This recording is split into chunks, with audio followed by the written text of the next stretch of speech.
Football has seen many legends grace its sidelines, but few match the brilliance, charisma, and the tactical genius of Carlo Ancelotti. For Chelsea, his arrival in 2009 was a moment of hope, the promise of something special at Stamford Bridge. Fans could feel the winds of change.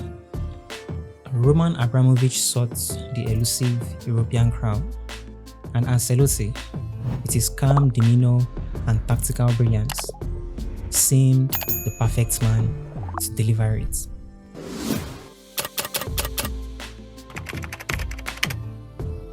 Carlo Ancelotti inherited a squad rich with talent: Frank Lampard, Didier Drogba, and John Terry, players who were the heartbeats of Chelsea's success.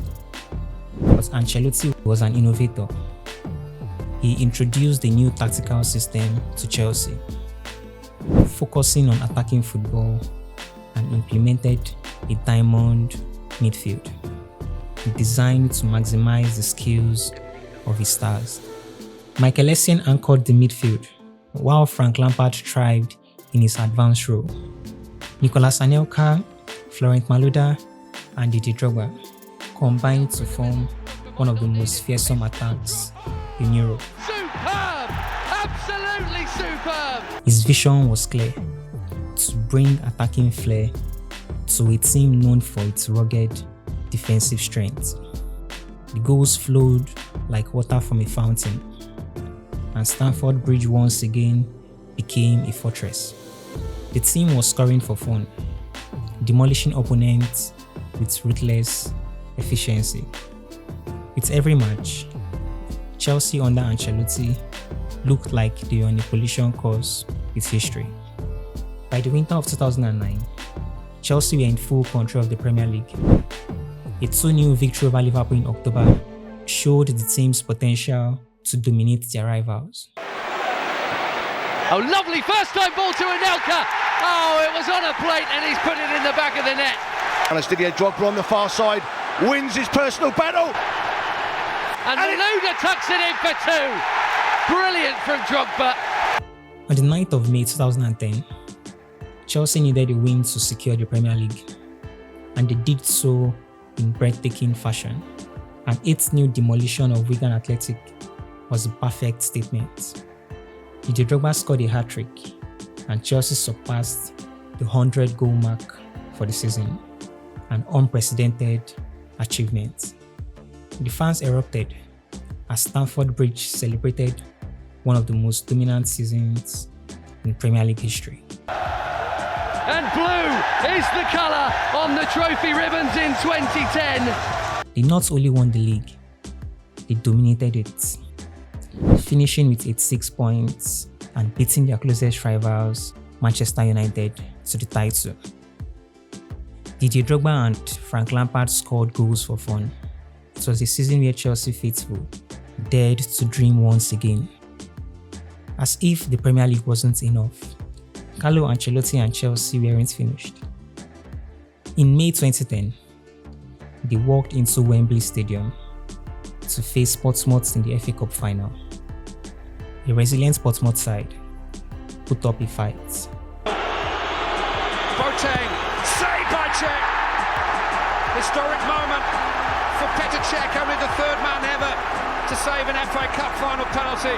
But once again, it was Didier Drogba, Mr. Wembley, who stepped up in a big moment, calling in a magnificent free kick to seal Chelsea's first ever domestic double. It'll be Didier Drogba. It's in! Hit the post and went in, but it's in! Didier Drogba at long last for Chelsea. Carlo Ancelotti had achieved what no other Chelsea manager had before him. Despite Chelsea's domestic success, one goal eluded Carlo Ancelotti and Roman Abramovich, the Champions League trophy. It was the ultimate prize, the crown jewel that Abramovich had been chasing since buying the club. But Chelsea's European campaign came to a bitter end in the round of 16. Chelsea faced the former manager, Jose Mourinho's Inter Milan. Over 2 legs, Chelsea were outclassed by Mourinho's tactical setup. Wesley Sneijder, Samuel Eto'o, and Diego Milito helped secure a 3-1 aggregate victory. Milito has made space for himself and scored. A goal inside 3 minutes from Inter Milan's leading goal scorer, Diego Milito. Still going. Salomon Kalou, yes!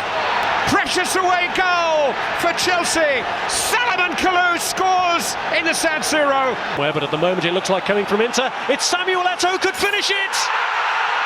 An absolutely brilliant finish from Eto'o. The Chelsea fans were left heartbroken, but they wouldn't forget their domestic success easily as they partied around London at the close of the season. In the 2010-11 season, Ancelotti's second at Chelsea, they started well. The touch remains, so does the smile, and Chelsea are 2 to the good. But soon took a sharp downturn. One of the most shocking results came in November, when Sunderland handed Chelsea a 3-0 defeat. It was a harsh reality check for the reigning champions, who had looked unbeatable just months earlier. Injuries and inconsistencies plagued the squad. And come January, Chelsea made a statement in the transfer market, securing Fernando Torres from Liverpool for a Premier League record £50 million. David Luiz, an exciting young defender from Benfica, would follow suit. Fernando Torres was meant to reinvigorate Chelsea's attack, but what followed was a period of frustration. The pressure of his massive transfer fee weighed heavily on him, and despite glimpses of brilliance, he struggled to find the back of the net. His struggles coincided with Chelsea's dip in form, causing tension within the squad. Chelsea were struggling to defend their title. In April, Chelsea faced Manchester United in the quarterfinals of the Champions League. It was a chance for redemption, but once again, the Champions League dream slipped away. United's tactical superiority and Wayne Rooney's clinical finishing secured a 3-1 aggregate victory. This defeat reignited doubts surrounding Ancelotti's future. For Abramovich, the Champions League failure was becoming intolerable, and the pressure of Ancelotti reached new heights.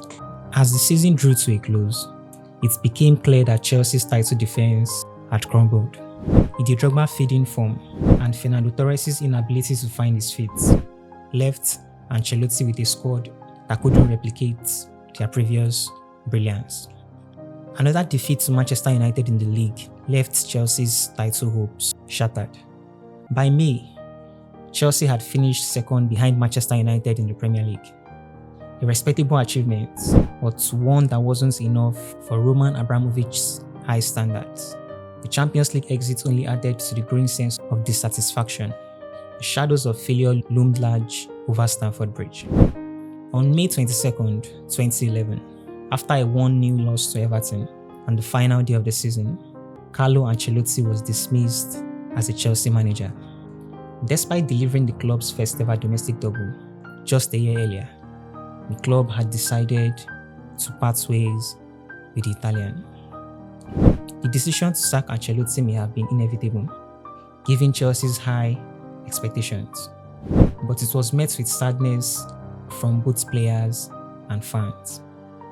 Carlo Ancelotti had given Chelsea moments of brilliance, but the ultimate dream, the Champions League, remained unfulfilled. Looking back, Carlo Ancelotti's time at Chelsea was one of the most memorable managerial tenures in the club's history. He gave fans the joy of attacking football, iconic moments, and an unforgettable domestic double. His calm leadership style earned the respect of his players. What I really loved about Carlo was his man management, and that I've never had a manager actually in probably all my career that had asked the players and give them a bit of responsibility. And for his Chelsea supporters, his legacy endures. Though his reign ended in disappointment, Ancelotti laid the foundation for future success. His contributions to Chelsea's history, especially the remarkable 2009-2010 season, will forever be cherished. Sometimes in football, it is not just about the trophies you win, but the memories you leave behind. And Carlo Ancelotti left behind a legacy of elegance.